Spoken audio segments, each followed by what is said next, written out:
All right, good morning. So today we're going to review a little bit of what we talked about yesterday. So yesterday we talked about graphing the quadratics and finding the solutions. But really what I want to kind of focus on is factoring this morning, okay? So I want to just try to factor some of these problems here.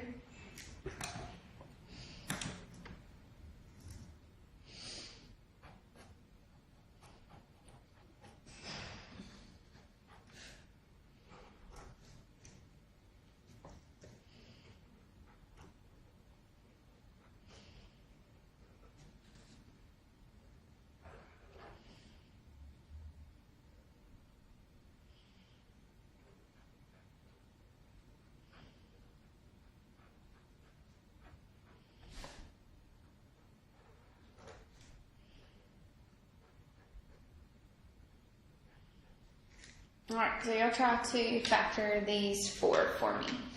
Okay, remember when you're solving a quadratic equation, you're solving for where it crosses the x-axis. So we're solving for the x-intercept. So today we're going to talk about solving by factoring. So knowing how to factor is really, really, really important.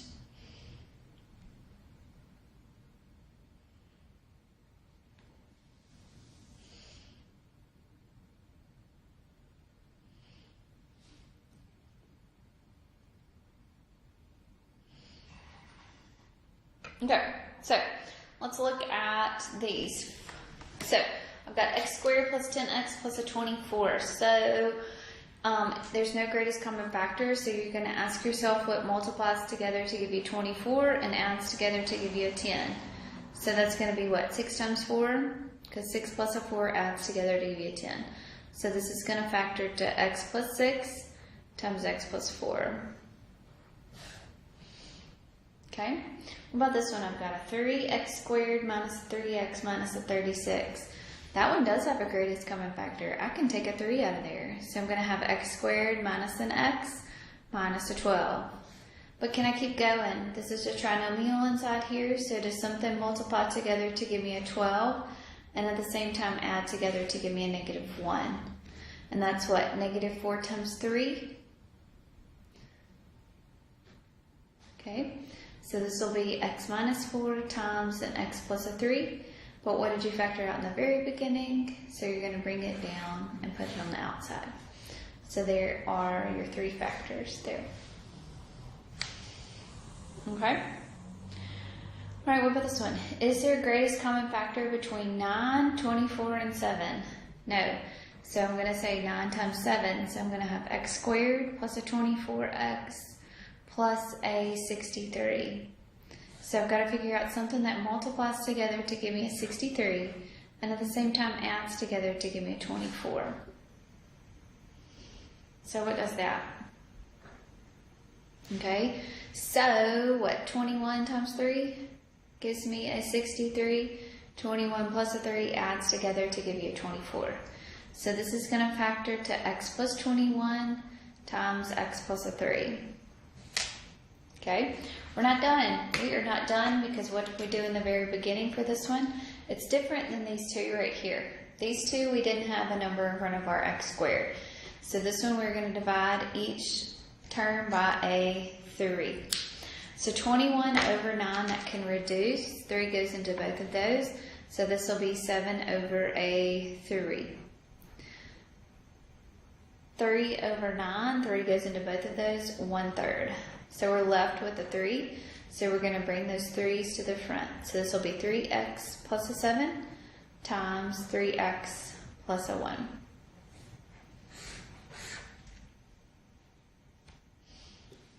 Okay.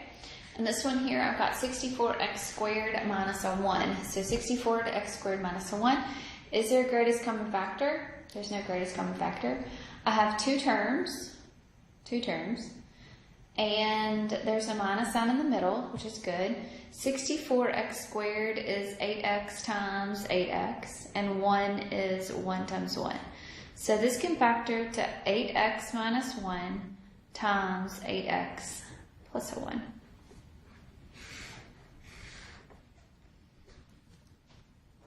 Good? All right. So, solving quadratic equations by factoring. Okay? So, today we're going to talk about solving quadratics by factoring.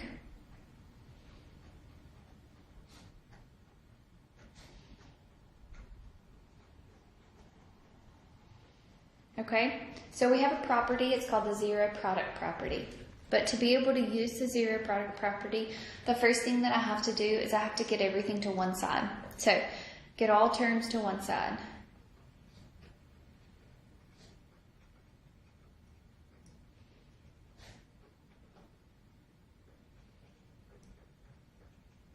Okay? It will be equal, once you get everything to one side, then it's going to be equal to 0. Okay? So this is where the zero product property comes involved. Okay? Once everything is into one side, you are going to factor. Okay? Zero product property tells me then I'm going to set all factors equal to 0.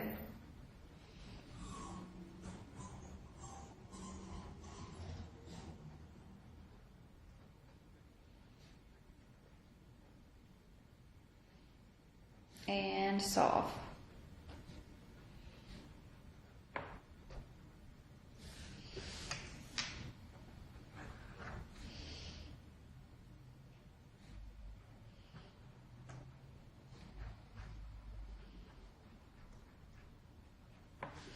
All right, over this one. So I've got x squared plus 9x is equal to a 0.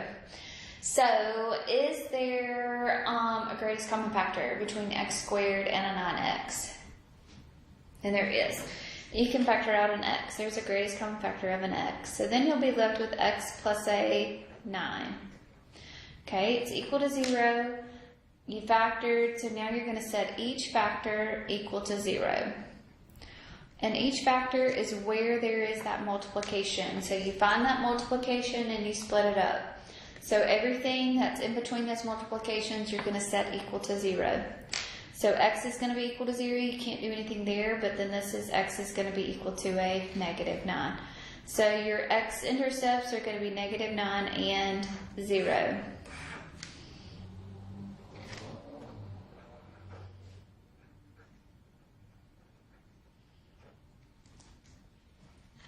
Okay, what about this one? We've got x squared minus a 9 is equal to 0.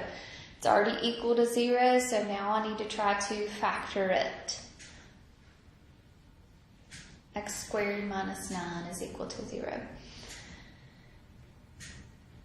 Okay, so this one, there's no greatest common factor. There's two terms. X squared is a perfect squared, and 9 is 3 times 3. There's a minus in between them. So this is going to be x minus 3 times an x plus a 3. So here's my multiplication, and I'm going to set x minus 3 equal to 0, and I'm going to set x plus 3 equal to 0. So solve, so x is going to be 3, and x is going to be a negative 3. So my x-intercepts are going to be negative 3 and positive 3.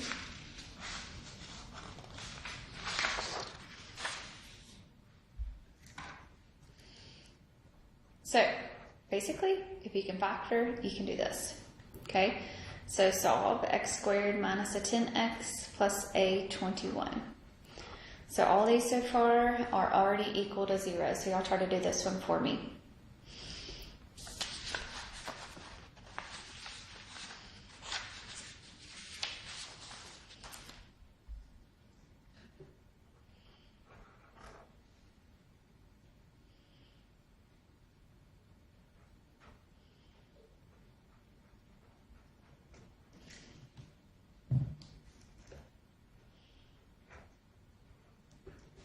If you get that one, then go ahead and do this one here.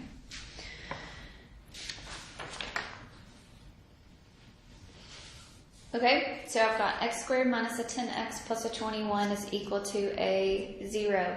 Everything's already equal to 0. How many terms do I have here? I have 3. So I asked myself what multiplies together to give me 21 and adds together to give me a negative 10. So it's going to be negative 3 times a negative 7. Negative 3 plus a negative 7 adds together to give me a negative 10. So this is going to be x minus 3 times x minus a 7. set both of those equal to 0. Oops. So x is going to be equal to a positive 3 and x is going to be equal to a 7. So it crosses the x-axis at 3 and positive 7. Okay, so over here we've got x squared plus a 10x plus 24 equals a 0. I want to solve this one. Is there a greatest common factor? There's no greatest common factor. So I have 3 terms. So what multiplies together to give me a 24 and at the same time adds together to give me a positive 10? 6 times 4. 6 plus 4 adds together to give me 10. So this is going to be x plus 6 times x plus a 4. So each term gets set equal to a 0. So x is going to be equal to a negative 6 and x is going to be equal to a negative 4.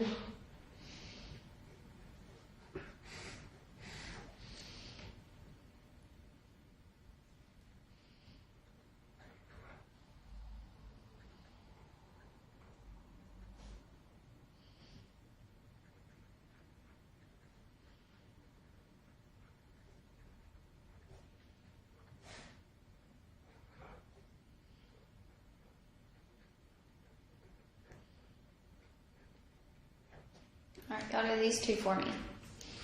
Oops, you can see them.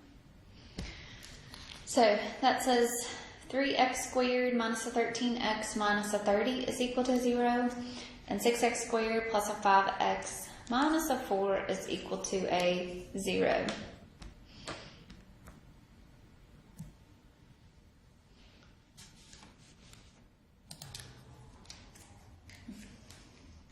Okay, so for this first one, we ask ourselves, is there a greatest common factor? There's no greatest common factor here. So we are going to multiply. So we'll say x squared minus a 13x minus a 3 times a negative 30, which is a negative 90. Okay? So then we're going to ask ourselves what multiplies together to give me a negative 90 and adds together to give me a negative 13. So what are the two things that would multiply together to give me a negative 90 and add together to give me a negative 13? 18 times 5, negative 18 plus a 5 would add together to give you a negative 13. So this is going to factor to x minus 18 times x plus a 5.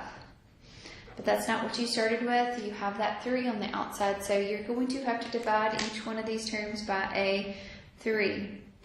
So 3 goes evenly into an 18. So this will be x minus a 6. 3 does not. So we'll bring that 3 up there, so 3x plus a 5. There's your multiplication. You set both of those factors equal to a 0. And you're going to solve. So x is going to be equal to a 6. 3x is equal to a negative 5. So x is going to be equal to a negative 5/3. So I have two x-intercepts, and my two x-intercepts are going to be negative 5/3 and a positive 6.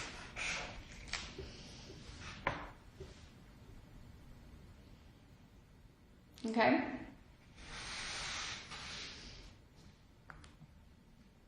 Alright, let's look here. So I have 6x squared plus a 5x minus a 4 equals 0. Everything's already equal to a 0 there. So I can't factor anything out. There's no greatest common factor. So I'm going to say 6 times 4.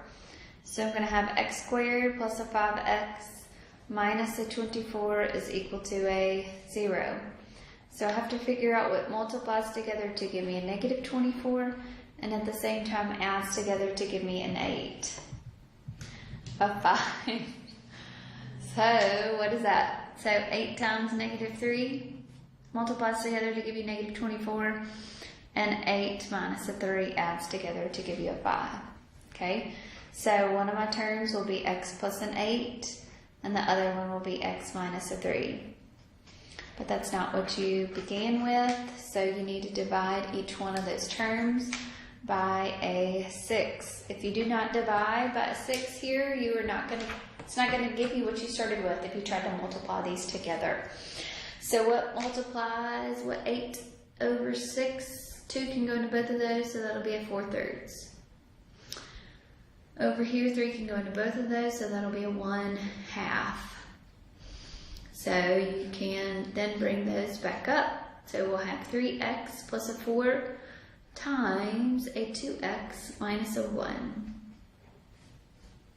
Find your multiplication there, so set all the factors equal to a 0. And we'll solve. So move the 4 over, so we'll have 3x is equal to a -4. Divide both sides by a 3. 2x is going to be equal to a 1, so x is going to be a 1/2. So your two x-intercepts are going to be a -4/3 and a positive 1/2. Good? All right.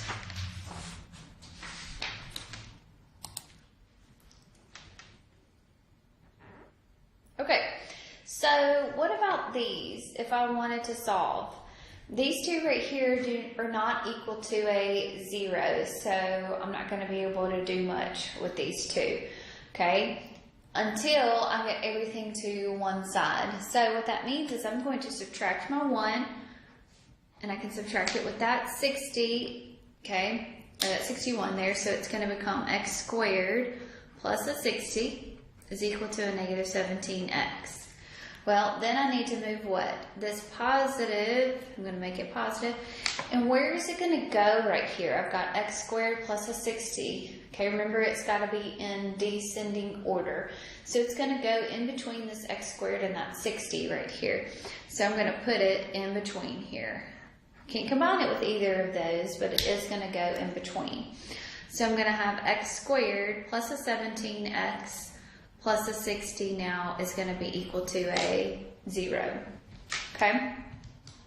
So what can happen here? So I need to now factor this. So y'all can go from here. So try this for me.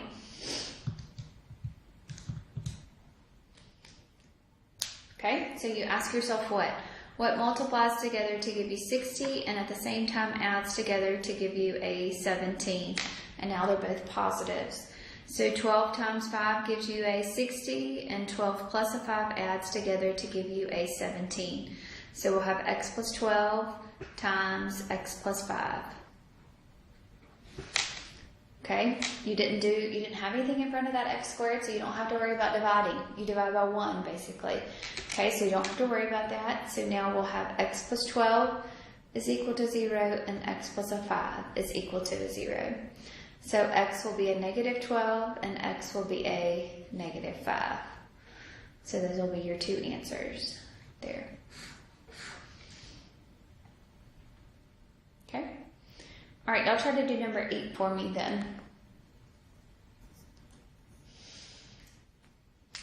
Okay, so we will add x to both sides here. So I'm going to have a 2x squared plus an 8x equals a 42, and then I'm going to move the 42 to the other side, so it's going to become a minus a 42. And this minus a 42 is going to go on the end, okay, of my trinomial. So I'm going to have a 2x squared plus an 8x minus a 42 is equal to a 0. Okay. Ask yourself first, is there something that you can factor out in the very beginning? Can 2 go into all of that? And 2 can go into every single one of those. So I'm going to take out a 2, and I'll be left with x squared plus a 4x minus a 21. Okay. So then in this trinomial, I'm going to ask myself what multiplies together to give me -21 and adds together to give me a 4. And that's going to be a -3 times 7. So this is going to be x minus 3 times x plus a 7. Factor out as 2 in the beginning. So you're going to set all of your factors equal to 0, and you're going to solve. Well, that's not true, so x is going to be equal to 30, and x is going to be equal to a -7. So where it crosses the x-axis is going to be at -7 and a +3. Okay? Alright, so I want you to review your factoring and make sure that you can solve now by the factoring method. Okay, so make sure you start working on your homework, and I hope that you have a wonderful day.